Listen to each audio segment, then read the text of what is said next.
Welcome to వి3 news. లక్ష్యం సమాజహితం. గ్రేటర్ వరంగల్ మున్సిపాలిటీ కార్పొరేషన్ 24వ డివిజన్లో పోటాపోటీగా జరిగిన ఎన్నికలలో ఘన విజయం సాధించిన రమా తేజస్విని గారితో ఉన్నాం. ముందుగా మీకు కంగ్రాచులేషన్స్. థ్యాంక్ యూ అండి. నాకు చాలా సంతోషంగా అనిపిస్తుంది ఈ విజయంని సాధించినందుకు. మీరు మొట్టమొదటిసారిగా కార్పొరేటర్గా అయ్యారు కదా, మీరు ఎలా ఫీల్ అవుతున్నారు?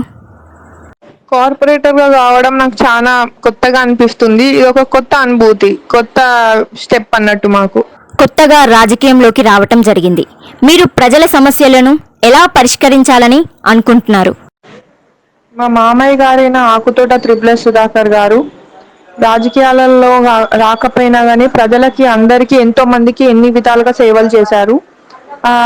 అదే సేవలు ఇంకా ఎక్కువ కొనసాగించాలని అందులో బీసీ మహిళ రావడం వల్ల నేను రావడం జరిగింది. ఎన్నికల ప్రచారం నాడు మీరు ప్రజల దగ్గరకు వెళ్ళారు. ఇప్పుడు పదవి వచ్చింది. ప్రజలకు సమస్య వస్తే ప్రజల దగ్గరకు మీరు వెళ్తారా, లేదా ప్రజలే మీ దగ్గరికి వచ్చేలా చేస్తారా?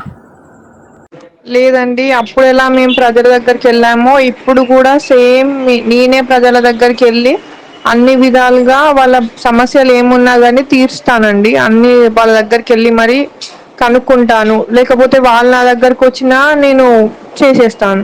మీ డివిజన్లో ఎలాంటి సమస్యలు మీ దృష్టిలోకి వచ్చాయి?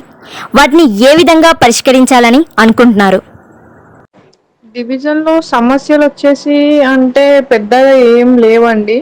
ఎందుకంటే కరోనా వచ్చిన తర్వాత చిన్న చిన్న గల్లీలలో సీసీ రోడ్స్ వేయడం కానీ, వాటర్ కంటిన్యూస్గా రావడం కానీ, కరెంట్ కంటిన్యూస్గా రావడం కానీ చాలా ఇంప్రూవ్ అయింది. కాబట్టి చిన్న చిన్న ప్రాబ్లమ్స్, ఎక్కడైనా డ్రైనేజ్ ఆగిపోవడము, లేకపోతే స్ట్రీట్ డాగ్స్ ప్రాబ్లమ్స్ కొన్ని ఉన్నాయి. ఇంకా మన ప్రజలు చెప్తే కనుక అవి కూడా తీర్చుతాం. ఇప్పుడు కరోనా చాలా మందికి వస్తుంది కదా, ఎక్కువగా విస్తరించకుండా మీరు మీ డివిజన్లలో ఎలాంటి చర్యలు తీసుకుంటారు? కరోనా విస్తరిస్తుంది అంటే ఈ సెకండ్ వేవ్ వల్ల చాలా అంటే చాలా ఎక్కువైపోయింది. ప్రజలు కూడా కొంచెం జాగ్రత్తగా ఉండాలి. ఇంట్లోకి వెళ్ళి ఏదైనా ముఖ్య అవసరం ఉంటేనే బయటికి రావాలి. మా యొక్క బాధ్యత అంటే శానిటైజర్స్ చేపించడమే కానీ, కరోనా టెస్ట్ చేపించడం కానీ, లేకపోతే కరోనా కిట్స్ అందించడం కానీ, అవి ఏమన్నా ఉంటే కనుక అవి మేము తీరుస్తాం.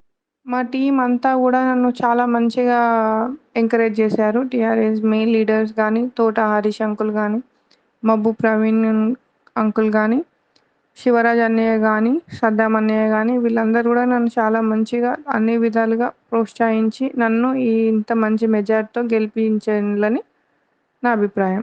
మా మామయ్య గారైన ఆకుతోట త్రిపుల సుధాకర్ గారి ఆశీర్వాదంతో, ఇంకో మామయ్య నన్నపనేని నరేందర్ అన్న గారి ప్రోత్సాహంతో, వాళ్ళు మా పెద్దవాళ్ళతో మాట్లాడి, కేసీఆర్ వాళ్ళతో మాట్లాడి మాకు టికెట్ ఇప్పించడం జరిగింది. మిమ్మల్ని గెలిపించిన ప్రజలకు ఏం తెలియజేస్తారు?